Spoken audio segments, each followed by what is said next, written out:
আর আজকে আমার বাবা মা বউ মেয়ে সব রাগ করছে যে তাই করে বেড়ানকে যান। তা আমি কারে বোঝ দেবো? এখানে আসলে আপনাদেরও মন পায় না, হুজুর দেরি করে আসে। আরে ভাই, আপনি আমার জায়গা থাকলে টের পেতেন।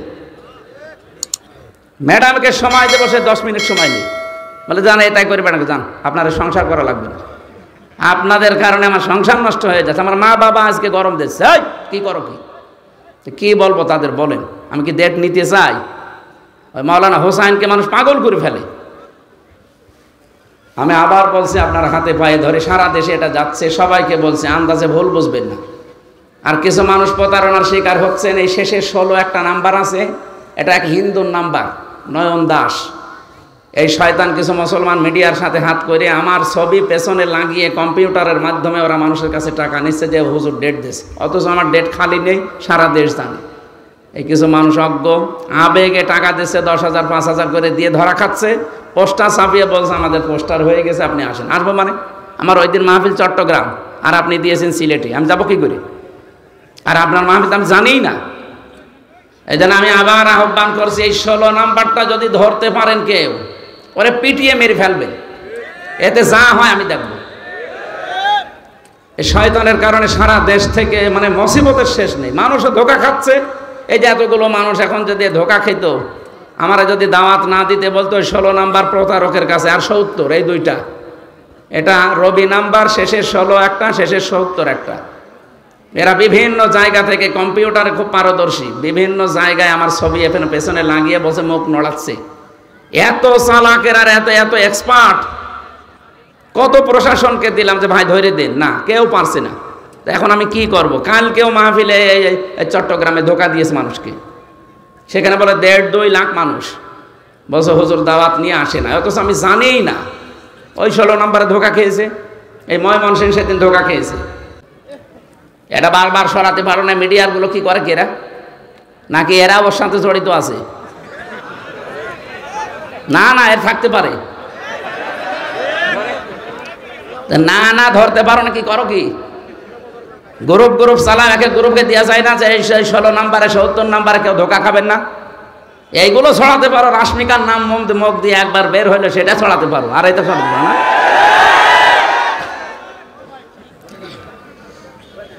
আমার মনে হয় এদের সাথে কেউ জড়িত আছে। তাছাড়া ও হিন্দু মানুষ।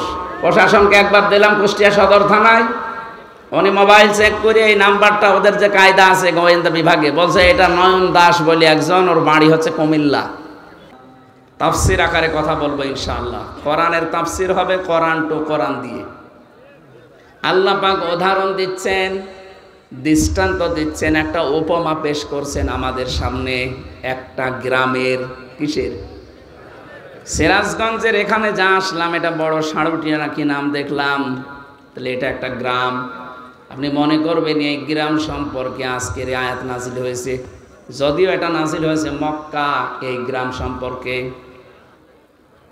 1500 বছর আগে নাজিল হওয়া আয়াতটা, আমার যতটুকু জ্ঞান আল্লাহ কোরআন সম্পর্কে দিয়েছে আমি মিলিয়ে দেখলাম, এই বাংলাদেশের একটা গ্রামের সাথে মিলে যাবে। এদেশে বহু গ্রামে যাওয়ার পরে দেখেছি সাইনবোর্ড লেখা থাকে আদর্শ গ্রাম। একটা গ্রাম আদর্শ এমনিতেই হয় না, 100% শিক্ষিত হওয়া লাগে। ওই গ্রামের ভেতরে যে সমস্ত কাজ কারবারগুলো মানবতা বিরোধী, শরীয়ত বিরোধী, ওইগুলো চলে না। অভাব অনটন, শান্তি স্বস্তি নিরাপত্তা বিভিন্ন দিক থেকে বিবেচনা করে লেখা হয় আদর্শ গ্রাম।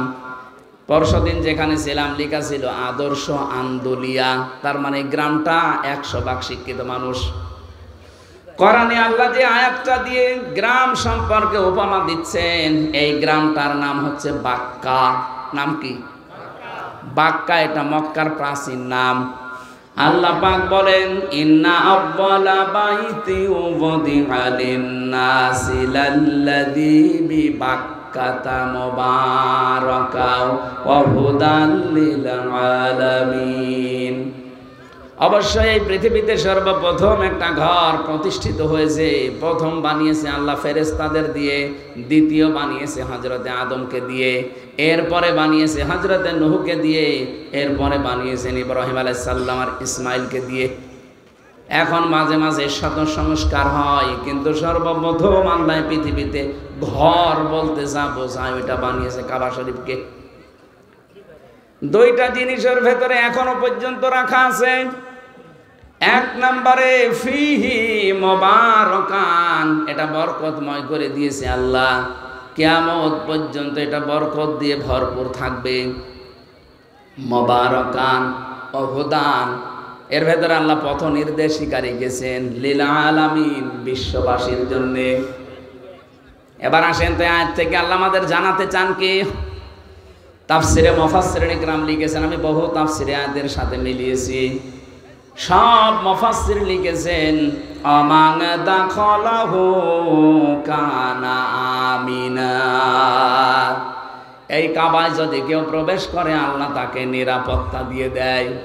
খুব ভালো করে বুঝবেন, এখান থেকে শিক্ষা বের হবে। এই বাতাস কি করে দাও, জোরে দাও, হ্যাঁ একটু জোরে দাও, 10 মিনিট তারপরে বন্ধ করে দাও, ভেতরে ঘেমে যাচ্ছে।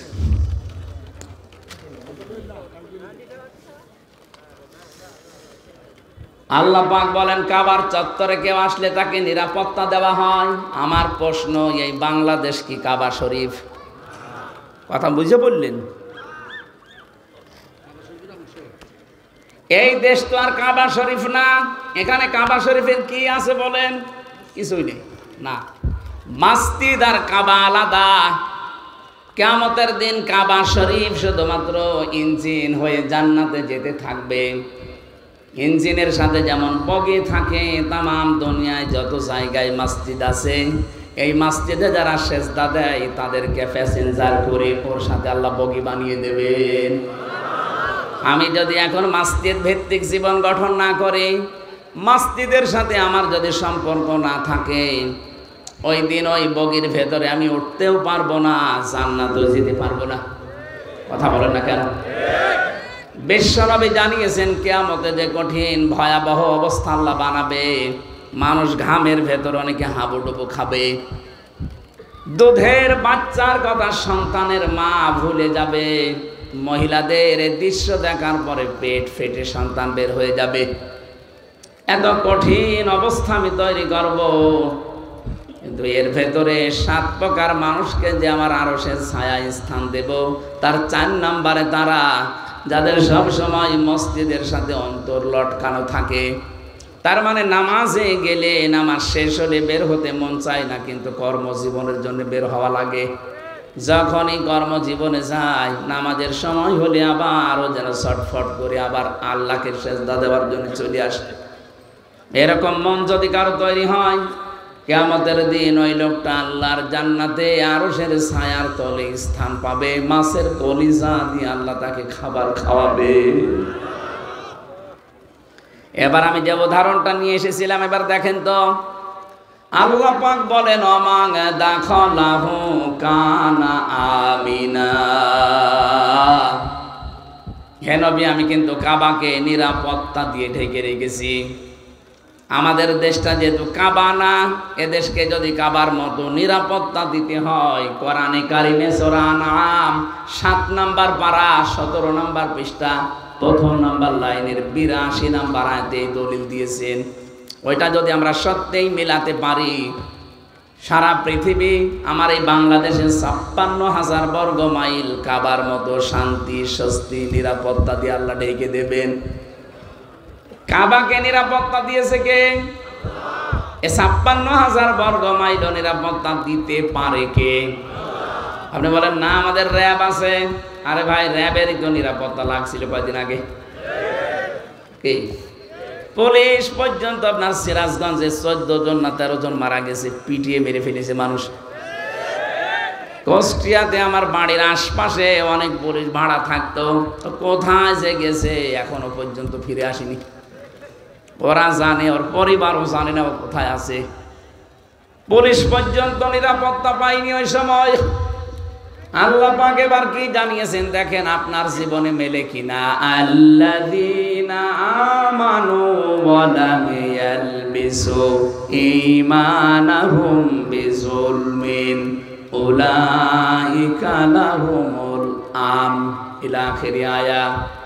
এখানে যারা আরবি বোঝে উলাইকা, এটা ইসমে ইশারা। আল্লাহ যারা এভাবে আঙ্গুল দিয়ে বাংলাদেশের দিকেই মনে হচ্ছে দেখাচ্ছে, এ কারণে দেশে কোরআন শরীফ আছে না? বলেন বলেন। যেখানে কোরআন আছে তাদেরকে দিয়ে আল্লাহ যারা ইঙ্গিত দিচ্ছেন, যারা ঈমান আনবে আর ঈমানের সাথে জুলুমকে মিশ্রণ করবে না। এখানে জুলুমের ব্যাখ্যায় লেখা আছে জুলুম মানে শিরিক। জুলুম মানে কি? তাদের ঈমানের সাথে যারা শিরিক মিশ্রণ করবে না, সে নারী হোক আর পুরুষ হোক, আল্লাহ গ্যারান্টি দিচ্ছেন উলাইকা লাহুমুল আমনু, এরাই নিরাপত্তার হকদার। আল্লাহ যে নিরাপত্তা দেবে, কাদের দেবে? আল্লাহর হক তাদের উপরে নিরাপত্তা দেওয়া, যে মানুষগুলো তাদের ঈমানের সাথে জুলুম শিরিককে মিশ্রণ করবে না। আর যেটা সবচাইতে বেশি বাংলাদেশ, ভারত আর পাকিস্তানে, আমাদের ঈমান আছে কিন্তু আমাদের ঈমানের সাথে শিরিক মিশ্রিত, আর আমাদের আমলের সাথে বেদাত মিশ্রিত। এই কথা বলেন না কেন?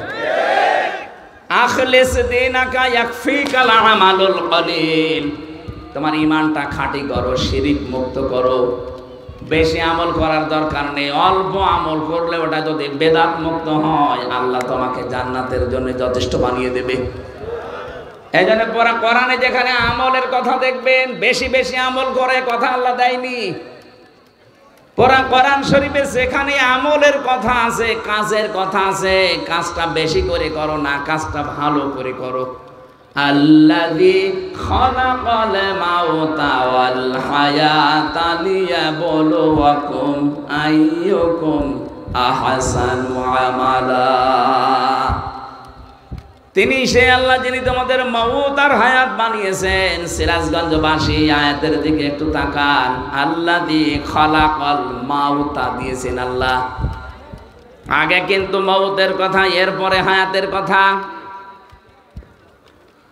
আপনারা শুনছেন? কোন দিকে তাকিয়ে আছে?